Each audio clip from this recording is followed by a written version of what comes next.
ከኔ ጋር እንደሆነች እያየሁ ነው። በማሳድጋት ልጄ በሰላምዬ በኩል ደግሞ መታለች። ከመጀመሪያው ጀምሮ እንዴት ቤት እየሰጠችኝ እንደመጣች እንዴት እያንዳንዱን እያስተካከለችው እንደመጣች ከዛም አለፈ ደግሞ ዛሬ ለየት ያለ ቀን ነው። ይሄ ነው ብዬ መናገር ባልችልም አንድ የሆነ አካል ወይም አንድ የሆነ ድርጅት ሰርፕራይዝ አድርጎኛል። አልነግራችሁም፣ ያልጠበቅኩት ነገር ነው እና ግን ቅድስት ኪዳነ ምሕረት ለእኔ ምን አድርጌላት ነው ሁሉ የምታደርገው ብዬ አስባለሁ። ማፍቅር እናታችን እመቤታችን እንዲሁ ልጆቿ እንድንሆን ስለፈቀደችና ጌታችን እሷን እናት አድርጎ ስለሰጠን ስሙ የተመሰገነ ይሁን። ዛሬ ያልጠበቅኩት ድርጅት ሰርፕራይዝ አድርጎኛል። ማለት እንዲህ ነው ብዬ መናገር ስላልፈለግኩ ነው እና ሁላችሁም ለዚህ ነገር አስተዋጽኦ አላችሁ። ተባረኩ። 3 ነገር ነው የምላችሁ። ተባረኩ፣ ተማረኩ፣ ተንበርከኩ አይደል? ለጌታችን ማለት ነው። በጌታችን ተባረኩ፣ ለጌታችን ተንበርከኩ፣ ለጌታችን ተማረኩ። እሺ ቤት በሆነ ተመኛችሁልኝ። ቤት በሆነ አያችሁ። ቤት እንደሌለኝ የሚያውቁ ሰዎች እንደዚህ ናቸው። እግዚአብሔር ያክብራችሁ። ለማንኛውም ለዛ አይደለም ሰርፕራይዝ አድርጎኛል ስላችሁ እንዲህ ነው ብሎ መናገር ጥሩ ስላልሆነ ነው። ከተናገሩት አይቀር እንግዲህ ይሄንን ቢሮ ተሸልሜ ነው ዛሬ ላወጣው ነው ሚስጥሩን። እኔ አልፈልግም አትናገርብኝ ተብዬ ስለነበረ ነው። ግን ሰሞኑን በአንዳንድ የሚጣበላሱ ምላሶች የተነሳ አንዳንድ ሚስጥሮች ሰምታችኋል እንግዲህ። ስለዚህ ምንድን የሚባለው ሳይደግስ አይጣላም ነው አይደል የሚባለው። ስለዚህ አንዳንድ ጊዜ ሁከትና ረብሻ በረከት ይዞ ይመጣል። እናንተ ይገርማል በጣም። ይህንን ቢሮ የዛሬ 3 ዓመት የዛሬ 4 ዓመት እንበለው፣ ምክንያቱም አሁን እዚህ ማገልገል ከጀመርኩት 3 ዓመት ሆነኛል እዚህ ቤት ውስጥ ያለሁት። ቆይ ቢሮ ላስጎብኛችሁ መሰለኝ። ባለፈው አስጎብኝቻችሁ ነበር አይደል? ቢሮ ላስጎብኛችሁ ታውቁታላችሁ መቼ። ቆይ ወደ ኋላ ይሻላል። ያው ይሄን የምታዩትን ትልቅ ቢሮ እግዚአብሔር አምላክ ሸልሞኝ ነው በሰው ላይ አድሮ ማለት ነው። ወደ ውስጥ ደግሞ ያው ወደዚህ ደግሞ ጸሎት ክፍል አለ፣ ሌላ ስቱዲዮ አለ፣ ሌላ ክፍል አለ። ባለ ሁለት መኝታ ክፍል ነው። ነገሩ እንዴት እንደተፈጠረ ልንገራችሁና እስኪ እንደው እንደ ዶክሜንት ሊያዘው ይሄን ነገር እንደ ዶክሜንት ሊያዘው። አንደኛ ጉንፋን የዛሬ 4 ዓመት ከጀርመን አንድ ወንድማችን ደወለ። እደግመዋለሁ፣ የዛሬ 2 ሳምንት የተናገርኩት ነው ደግሞ። ከዛ መምህር በአንተ ስም ቤት ግዛልኝና ብር ላክና ከዛ ስመጣ ወደ ስሜ ታዞርልኛለህ እና ማምነው አንተን ነው፣ አንተ ከከዳኸኝ ግን ሃይማኖቴን እቀይራለሁ አለኝ። ምን ማለት ነው ስለው አይ ለአንዳንድ አገልጋዮች ያው ስም ማጥፋት ስለሚሆን ስም ቢጠቅስልኝም ስም አልጠቅስም እኔ ለአንዳንድ መምህራን ትልልቅ ፌመስ የሆኑ አገልጋዮች ብር ልኬላቸው ብሬን አረጉት አለኝ። ከዛ ፈራሁ። የፈራሁት ለምንድን ነው? እንዴት ነው አንዳንድ ጊዜ ምንም እንኳን እንዲህ አይነት ችግር ባይኖርባችሁም አይ እንደዚህ ብሎ እየነገረኝ አሁን ሲልክልኝ እኔም ራሴ ቶሎ ብዬ ገዝቼ ቶሎ ናና ወደ ስም ላዞርልህ ወይም አክስት፣ አጎት፣ እህት፣ ወንድም ካለ ወደ ስማቸው ላዞርልህ ብዬ እስከ ማለት ሁሉ ደርሼ ነበር። እና በጣም አደራ በጣም ከባድ ነው ታውቃላችሁ አይደል? አደራ በጣም ከባድ ነው። ላከው አልኩት 4 ሚሊዮን ብር ላከ። ከዛ 3.9 ገዛሁት ይሄን ቤት የዛሬ 4 ዓመት አስቡት። አሁን እኮ ይሄ ቤት በጣም ውድ ሆኗል።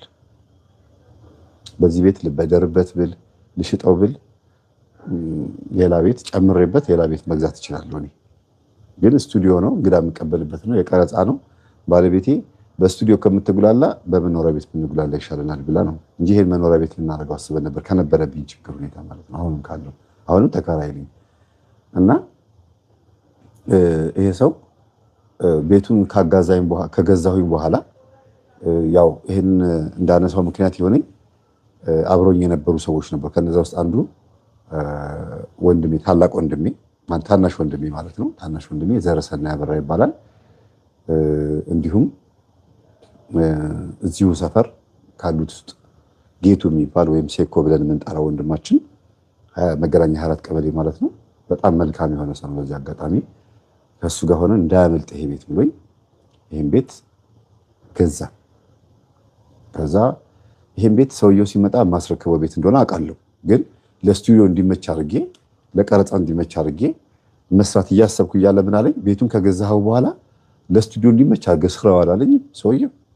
የቤቱ ባለቤት ጀርመን ነው። ምን ነው ስለው እኔ እስከመጣ ድረስ ስቱዲዮ ሰራበት፣ ለስቱዲዮ ምንም ወጪ አታወጣ አለኝ። ኧረ ተመስገን እናቴ። የተገዛው በምን ቀን ነው? በኪዳነ ምሕረት ቀን። የሚገርማችሁ ማንም ሰው ይሄን አያስተውልም። ከዛ እኔም ራሴ ረስቼዋለሁ፣ 16 መሆኑን ረስቼዋለሁ።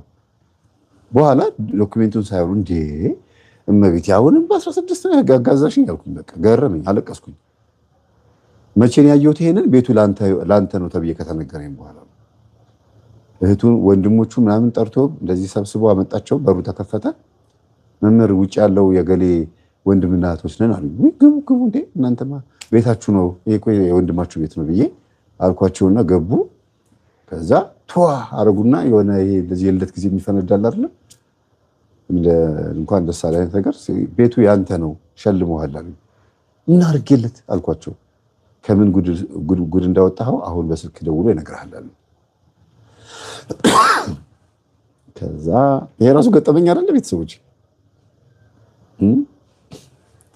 ይሄ ራሱ እኮ ገጠመኝ ነው። ከዛ እያለቀሰ እኔ ግብረ ሰዶም ነበርኩኝ 30 ምናምን ዓመት ሙሉ እንደዚህ ነበርኩኝ። በጣም ብዙ ነገር የነገረኝ። እንደገና ደግሞ ጓደኛዬ ትራንስጀንደር ወደ 7-8 ወንድ ሚስቶች ነበሩኝ። እንደኔ አይነት ኃጢአተኛና ቆሻሻ ሰው ያለ አይመስለኝም።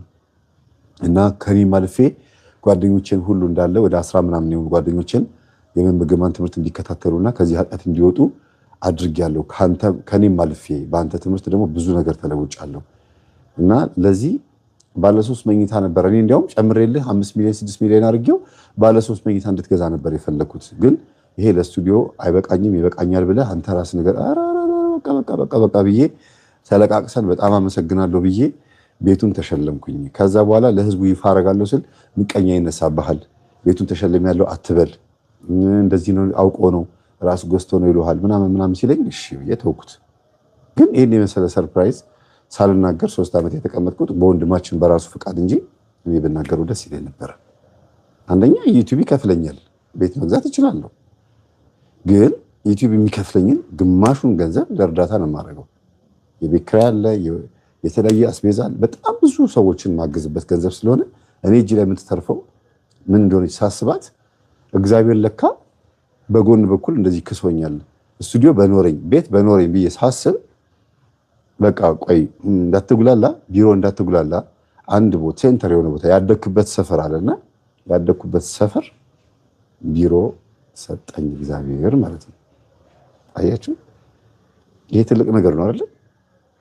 ስለዚህ ገንዘቡ ምንም እንኳን ለእርዳታ ያወጣሁት ገንዘብ በጎን በኩል መጥቶ ቤት መግዣ ሆኖኝ የኔ ንብረት ቢሆንም አሁንም ግን ዩቲዩብ የሚሰጠኝ ገንዘብ ለልጆቼ እንኳን አላልኩም። አሁን ብዙ ሰዎች ቤተሰቦችን ማለት ነው ቆይ 3 ልጆች ወልደሃል፣ ትዳር አለህ፣ ለምንድን ነው የራስህ የምትኖርበትን ቤት የማትገዛው ሲሉኝ፣ አይ እኔ የምኖርበትን ቤት መግዛት አቅቶኝ ምናምን ሳይሆን የማግዛቸው እነዚህ የምረዳቸው ልጆች በየቤታቸው ላስታርቅና ከጎዳና የተነሱትንም ለእናትና ለአባታቸው ላስረክብ፣ እነዚህም አግብተው ከጄ ቶሎ ቶሎ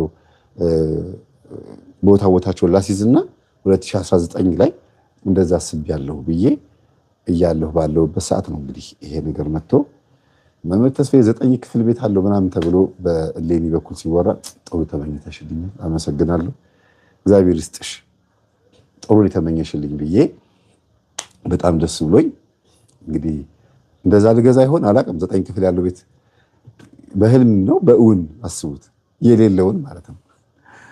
እና አንዲት እህት የዛሬ 2 ዓመት ሁለት ዓመት ይሆነዋል፣ 2 ዓመት ከምናምን ይሆነዋል።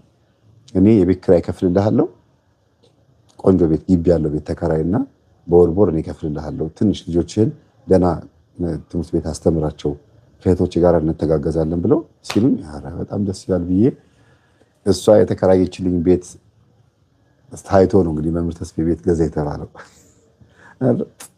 እንደው ጥሩ ነገር ተመኝታችሁልኛል አመሰግናለሁ ብዬ እና ይኸውላችሁ ይሄ ቢሮ በዚህ መልኩ ነው። ወንድማችን ከግብረ ሰዶም መውጣት ብቻ አይደለም። ግብረ ሰዶም ሲባል ቀለል አድርጋችሁ እያያችሁት ሊሆን ይችላል፣ ግን ቆሻሻ የሆነ ነገር ውስጥ ሁሉ ገብቷል። አንደኛ ነገር መበከል፣ ኢትዮጵያንን መበከል። ሁለተኛ ነገር ደግሞ እንደገና ወንድ ሚስቶች የነበሩ ትራንስጀንደር የሚባሉ ይሄ ወንድ የነበሩት ብልታቸውን አስቆርጠው ሴት የሆኑ ሴት የነበሩት ደግሞ ያው ወንድ መሆን ባይችሉም ግን እንደ ወንድ ሆኖ እንዲኖሩ የሚያደርጉ የተለያዩ ማህበረተኞች ውስጥ ጋር አብሮ የነበረ ሰው ነው። ይሄ ሰው ታውቁታላችሁ። ደግሞ የሚገርማችሁ ቲክቶክ ላይ ምናምን የነበረ ዩቲዩብ ላይ የነበረ ሰው ነው። የዛሬ 6 ዓመት የዛሬ 5 ዓመት በጣም በጣም ብዙ ምስክርነት ሲሰጥ የነበረ ሰው ነው እና ስሜን አታንሳ እባክህን በመምህር ተስፋዬ ትምህርት እንደዚህ ሆንኩኝ እያልክ ስትል እኔ ሆን ብዬ አንተን እንደዚህ እንድታረግ ያልኩ ነው የሚመስላቸው ብዬው ተቀያይመን ነበረ። ለምንድን ነው ስሜን አታንሳ የምትለኝ ብሎ ለአንድ ለሁለት ወር ለሶስት ወር ተቀያይመን ነበረ።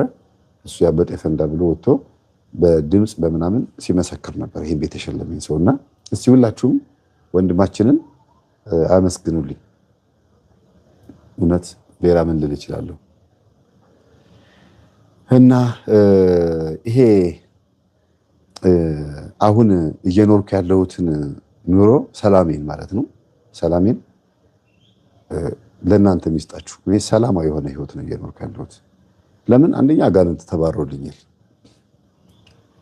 በየጊዜውም እየተራገፈልኝ ነው አይደል? ለምሳሌ እስራኤላውያን ከግብፅ ከወጡ በኋላ ሙሴ በበትሩ ባህረ ኤርትራን ከፈለላቸው።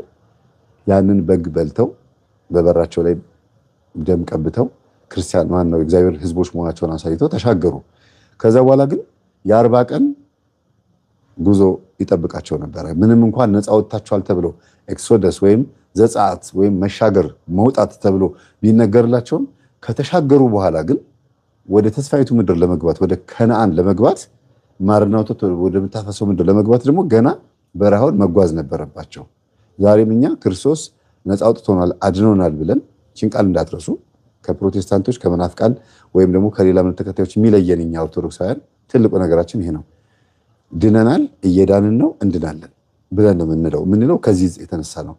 ባህረ ኤርትራን ከተሻገሩ በኋላ ታቦተ ጽዮን ተሰጣቸው። ከዛ በኋላ ይዘው ሄደው ያችን ተስፋይቱ ምድር ያለ ሙሴ ተሻገሩት። ለምን? በሙሴ ሄደው ሙሴ እስከ መጨረሻው ድረስ እንዳይሄድ ደግሞ እሱ ራሱ የኦሪት ውስጥ ስለሆነ ያለው ጥንተ አብሶ ስላለበት የግዴታ ደግሞ መሆንም ስላለበት ነፃ የሚያወጣን እግዚአብሔር ስለሆነ ፍጡር ነፃ ሊያወጣን ስለማይችል እንደገና ያችን በረሃ የ40 ቀኑ 40 ዓመት ሆነባቸው እንጂ ገና ከተሻገሩ በኋላ ብዙ ጉዞ ይቀራቸዋል። እኛም ማተብ ካሰርን በኋላ ከዳንን በኋላ አጋንንት ተራግፎላን ካልን በኋላ ብዙ ይቀረናል። መስገድ፣ መጾም፣ መጸለይ መቋረጥ የለበትም። ቅዱስ ቁርባን ራሱ መቋረጥ የለበትም። ለምን? እስራኤላውያን ምንድን ያላቸው? ከግብፅ ስትወጡ በራችሁ ላይ ያሰራችሁትን በግ ረዱትና ያላቸው። አርዳችሁ ከባችሁ ቤተሰብ በሙሉ አንድ ላይ ሆናችሁ ከባችሁ በጉን ረዱትና ስጋውን ቀቅላችሁ እንዳትበሉ በጥሬውም እንዳትበሉ ጠብሳችሁ ብሉት አላቸው። ትርጉም አለው። ሌላ ጊዜ እመጣበታለሁ፣ በሰፊው እንመጣበታለን። ምናልባትም ትናንትና በተርቢኖስ የጉዞ ማህበር በአዳራሽ ላይ ያስተማርኩት ትምህርት ይህን ስለሆነ በደንብ በሰፊው ታገኙታላችሁ። እና ምንድን ያላቸው? በጉን ስትበሉት ቶሎ ቶሎ ብሉት፣ መራራ ከሆነ ቅጠል ጋር ብሉት። መራራ ቅጠል ማለት ሞቱን እያሰባችሁ ማለት ነው። እንደገና ደግሞ እርሾ በሌለው ቂጣ ብሉት፣ ያንን የተጠበሰውን ስጋ ጫማ አድርጋችሁ ብሉት፣ በእጃችሁ በትር ይዛችሁ ብሉት እያለ መንፈሳዊ ትርጉሙ በጣም ረቀቅ ያለ ስለሆነ እንደዚህ አድርጎ ብሉት አለ። ይሄ በግ ከተበላ በኋላ ግን ለእግር መንገድ ለጉዟቸው ኃይል ነው የሆናቸው በጉን ከበሉ በኋላ። እኛም ክርስቶስን ስጋና ደም ስንቀበል ገነት ለመግባት ኃይል ይሆናል፣ መንገድ ያሳየናል። ለምን? እኔ እውነተኛ በር ነኝ፣ የበጎቹ እውነተኛ እረኛ ነኝ፣ በበር እገባለሁ፣ ሌባው በመስኮት ይገባል ነው ያለው። ስለዚህ ኢየሱስ ክርስቶስ በር ሆኖን ጉዟችንን ወገባችን ታጥቀን በሱ እግርነት፣ በሱ በርነት፣ በሱ መንገድነት እንጓዛለን። እናታችን እመቤታችን ቅድስት ድንግል ማርያም ምልጃዋ አይለየን ሁላችንም። ዛሬ ቅድስት ኪዳነ ምሕረት ነች እና ድነናል ብለን የምንደመድም ሰዎች አይደለም ነው ዋናው ትልቁ ነገር። ገና እየተጠመቅን ነው፣ ገና እየዳንን ነው፣ ቅዱስ ቁርባን እየተቀበልን ነው። በጉን ቶሎ ቶሎ ብሉት የተባለው አሁንም ቶሎ ቶሎ ቅዱስ ቁርባን ተቀበሉ ማለት ስለሆነ ቶሎ ቶሎ ቅዱስ ቁርባን እየተቀበልን የስጋ ፈቃዳችንን እያሸነፍን አሁንም አለን እንቀጥላለን ማለት ነው። እግዚአብሔር ስሙ የተመሰገነ ይሁን። ስለዚህ ከፊታችን የሚጠብቀን በጣም ብዙ ነገር አለና እኔ እድለኛ ነኝ። እኔ በጣም እግዚአብሔርን ወደዋለሁ። መላከ መንክራት መምህር ግርማ ወንድሙ ነክተውኝ በእሳቸው ላይ ሆነው ኢየሱስ ክርስቶስ ዳብሶኝ ድኜ ሰው ለማስተማር በቅቼ ከዛ ደግሞ ምንም አይነት ልጆቼ ላይም በቤተሰቤ ላይ ምንም አይነት ችግር ሳይገጥምኝ ይኸው እግዚአብሔር ይመስገን። ሲገባ ቃጫም አድርገን ይዘዋለን። ውጣ ከዛስ መንፈስ ቅዱስ ሲገባ አትወጣም ብለን ደግሞ መንፈስ ቅዱስን ይዘዋለን። በረከቱ ሲመጣ ጸጋው ሲመጣ አስራት በኩራት ማውጣት ከሆነ መባ ከሆነ ምንም ከሆነ በነፃ የተቀበላችሁትን በነፃ ስጡ እያለ ስጥ ይሰጥሃል ብሎ አባት ያስተምሮ የነበረ ያው ለነዳያን በረዳሁ ቁጥር በጎን በኩል ደግሞ እግዚአብሔር እኔን ደግሞ ያግዘኛል በእናንተ ላይ ሆኖ። ስለዚህ መልካምነት መልሶ ይከፍላል የሚባለውን ነገር ላለማጣት ጥረት እያደረኩ ነው ያለው ቤተሰቦች እና በጣም አመሰግናችኋለሁ። በጣም ነው የምወዳችሁ። ስለዚህ እኔ ሰላሜን እኔ ጋር ያለውን ሰላም እንዲጋባባችሁ መኛለሁ። አይምሮን የሚያልፍ ሰላም በስጋው ደግሞ አግኝቻለሁ። አይምሮን የሚያልፍ ሰላም በቤተክርስቲያን ውስጥ አግኝቻለሁ። ቅዳሴ በማስቀደስ ነፃ ሆኖ በመቆም ሁሉንም ሰው ስመለከተው እንደዚህ ሳየው እኔም ኃጢአተኛ እነሱም ኃጢአተኛ፣ ግን ቢያንስ ጠላቴ ላይ እንኳን ነቅቻለሁ እና ቶሎ ብዬ ማራገፍ እንዴት እንዳለብኝ ስለማውቅ ሁሉም ሰው እንደኔ በነቃል አለው። እናንተ ሳትሉ እንደኔ በገባው አትሉ። ስለዚህ ይሄንን ነው ላጋባባችሁ የምፈልገው። ሁሉም ሰው ኮንስፓይሬሲ በገባው ሴራ የመናፍስት ሴራ ገብቶት ወደ አምላኩ የሚሮጥበትን እግር ባበረታ ብዬ እመኛለሁ። ስንወርቅ እየተነሳን እንጂ ወድቀን እየተንፈራፈርን አንሱን እያልን አይደለም። ስንወርቅ መነሳቱንም ስለተማርን ቀድመን ብድግ ብለን እንነሳለን። ገላችን መታጠብም ተምረናል። ሳሙናውንም እናውቀዋለን፣ ንስሐውን ማለት ነው። ቶሎ ብለን ጽድት ከዛ ቆጭ እንደገና ሊያቆሽሸን ሲሞክር እንደገና ደግሞ አሁንም እንደዚህ ነው። የምድራችን ጸባይ ይሄ ስለሆነ ማለት ነው እና በጣም ነው ደስ የሚለው። 734 ሰው አየር ላይ ገብቷል። እስቲ ስልክ ልክፈትና